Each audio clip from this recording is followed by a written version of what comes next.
नमस्कार दोस्तों, आपका स्वागत है मेरे YouTube चैनल पे। मेरा नहीं है। आज हम बात करने वाले हैं ITI TO 2020 परीक्षा की, जो कि व्यापम के कैलेंडर में डल चुकी है। दोस्तों, मेरा नाम अमन कुमार सोनी है। लास्ट टाइम जब ये एग्ज़ाम निकला था 2016 में, तब मैंने 7 ट्रेड के एग्ज़ाम दिए थे।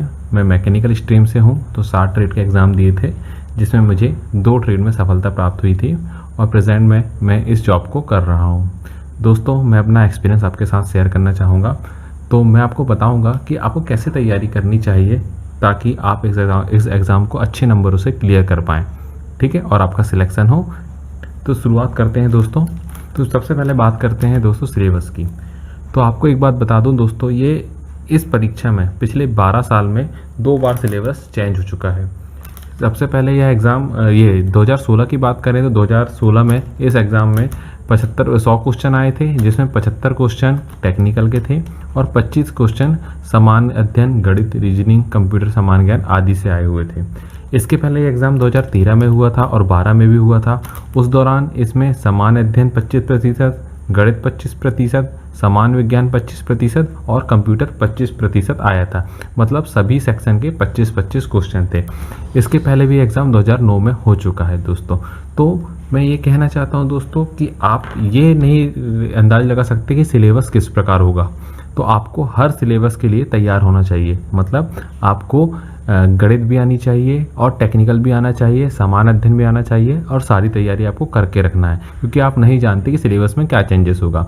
लेकिन जहाँ तक मेरा अनुमान है 2016 का जो सिलेबस है वही इस बार रिपीट होना चाहिए। तो दोस्तों, अब आगे बात करते हैं BE और डिप्लोमा वाले लोगों की। अधिकतर इस एग्ज़ाम में अधिकतर BE और डिप्लोमा होल्डर लोग भी इसमें एप्लीकेबल होते हैं।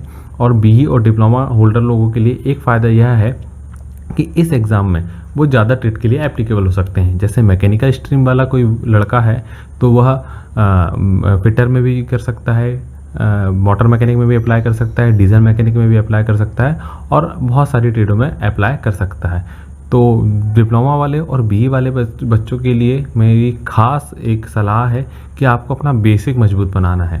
अधिकतर क्या होता है कि BE और डिप्लोमा में हम पढ़ते तो हैं टेक्निकल, मैं भी एक BE होल्डर हूँ। अपन टेक्निकल पढ़ते तो हैं, लेकिन जो हमारा टेक्निकल होता है वो थोड़ा हाई लेवल का होता है। हम थोड़ा हाई लेवल का पढ़ते हैं, जबकि इस परीक्षा में जो पूछा गया टेक्निकल था वो बेसिक लेवल का था। तो हमको अपना बेसिक बहुत ज़्यादा मजबूत बनाना है, ठीक है। हमें ITI के सिलेबस के अनुसार अपने बेसिक में ज़्यादा ध्यान देना है। जो ITI के सिलेबस में होता है वह हमें ज़्यादा ध्यान देना है। जैसे एग्जाम्पल के तौर में आपको बताना चाहूँ, जैसे हम BE में पढ़ते हैं कि इंजन के बारे में अगर हम सपोज पढ़ रहे हैं तो इंजन के बारे में हम पढ़ते हैं, उसकी साइकिल के बारे में, ऑटो साइकिल के बारे में, डीजल साइकिल के बारे में। लेकिन इस लेवल में यदि हम ITI लेवल की बात करें या इस एग्ज़ाम लेवल की बात करें तो लास्ट ईयर के एग्ज़ाम की बात करें हम, तो इसने एकदम बेसिक क्वेश्चन पूछा था। जैसे कि हम BE लेवल में पढ़ेंगे, ऑटो साइकिल में काम करता है पेट्रोल इंजन, डीजल साइकिल में काम करता है डीजल इंजन। लेकिन इसमें पूछ लिया था कि जो पिस्टन होता है वो किस धातु का बना होता है, या कहना चाहिए पिस्टन रिंग क्या होती है। तो ये जो चीज़ें हैं, ये बेसिक चीज़ें हम BE और डिप्लोमा लेवल वाले कवर नहीं कर पाते। तो हम BE और डिप्लोमा वालों को इस बात का ध्यान रखना है कि हमें ITI का जो बेसिक है उसमें ज़्यादा से ज़्यादा ध्यान देना है। और दोस्तों, एक और बात, हमें छोटी छोटी जानकारी को भी ध्यान से पढ़नी है। छोटी छोटी जानकारी से ही ऑब्जेक्टिव बन जाते हैं इस एग्ज़ाम में और वही ऑब्जेक्टिव हो जाते हैं। जैसे कि छोटी सी जानकारी कहना चाहिए, ऑटोमोबाइल में गाड़ी है तो कितने वोल्ट की बैटरी लगती है, या एक सेल में कितने वोल्ट होता है। ये छोटी छोटी जो बातें हैं, इन्हीं से ऑब्जेक्टिव बन के आते हैं और जो हमें बन नहीं पाते हैं। तो हमें ध्यान रखना है कि हमें इन छोटे छोटे जो जानकारी या छोटी छोटी जो बातें हैं उन्हें भी ध्यान से पढ़ना है। अब दूसरी बात करते हैं, हम किन बुकों को चुनें, ठीक है। हम किस विषय अनुसार कौन कौन सी बुकों को चुन सकते हैं। तो दोस्तों, जैसा आपको मैंने बताया कि लास्ट ईयर 75% टेक्निकल था और 25% नॉन टेक्निकल था। तो 25% नॉन टेक्निकल में सामान्य अध्ययन, सामान्य गणित, विज्ञान, कंप्यूटर और जनरल नॉलेज आदि शामिल किया गया था। लेकिन जब एक्चुअल पेपर आया था तो उसमें MP का GK ज़्यादा आया हुआ था और साथ ही साथ करेंट अफेयर भी आए हुए थे। करेंट अफेयर इंडिया लेवल के थे और MP GK आया हुआ था।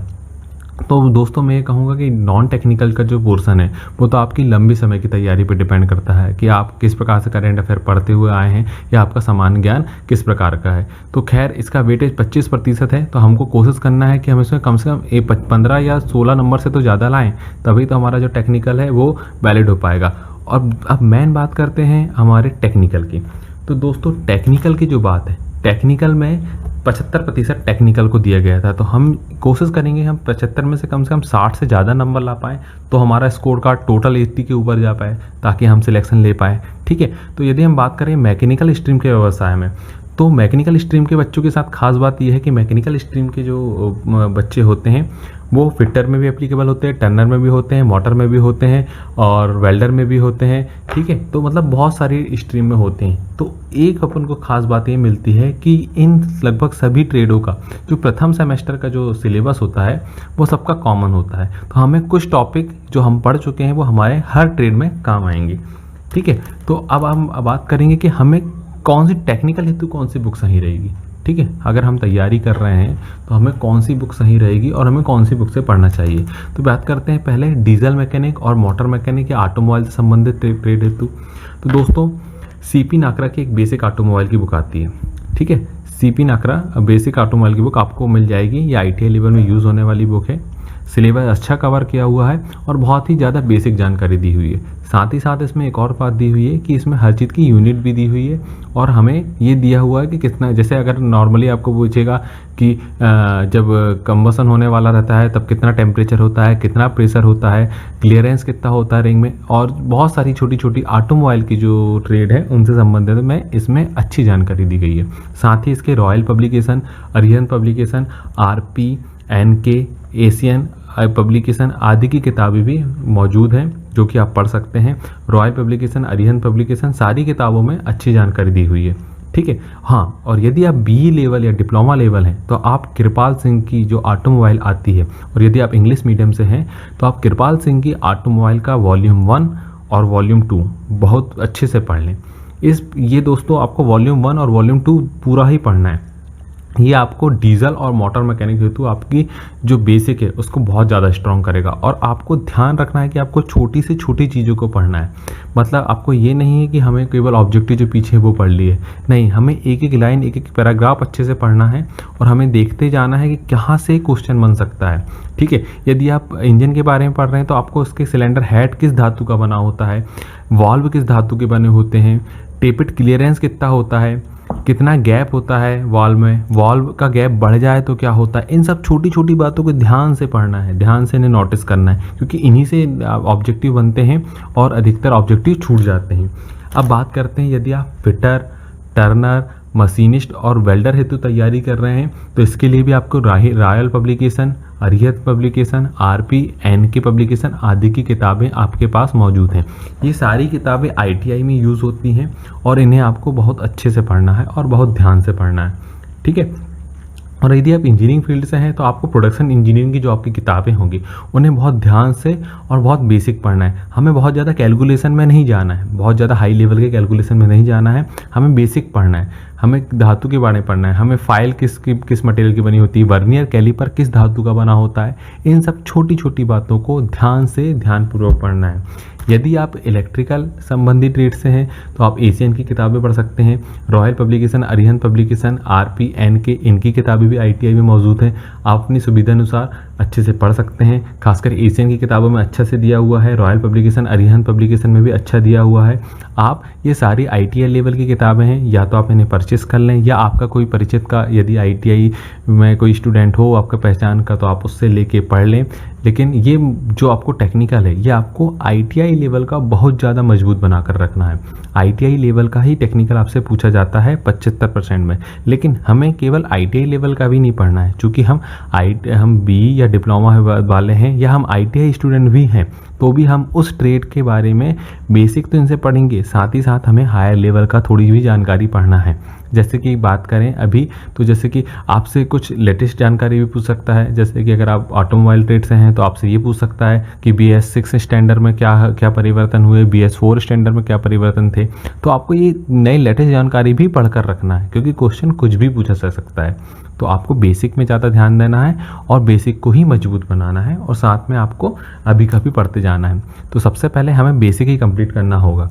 आगे बात करते हैं हम। इसके अलावा हाँ, निमी नेशनल इंस्ट्रक्शन मीडिया इंस्टीट्यूट, निमी पैटर्न अधिकतर चलता है। ये किताबें अधिकतर निमी पैटर्न पर ही आधारित है। निमी पैटर्न का आपको ऐप भी मिल जाएगा।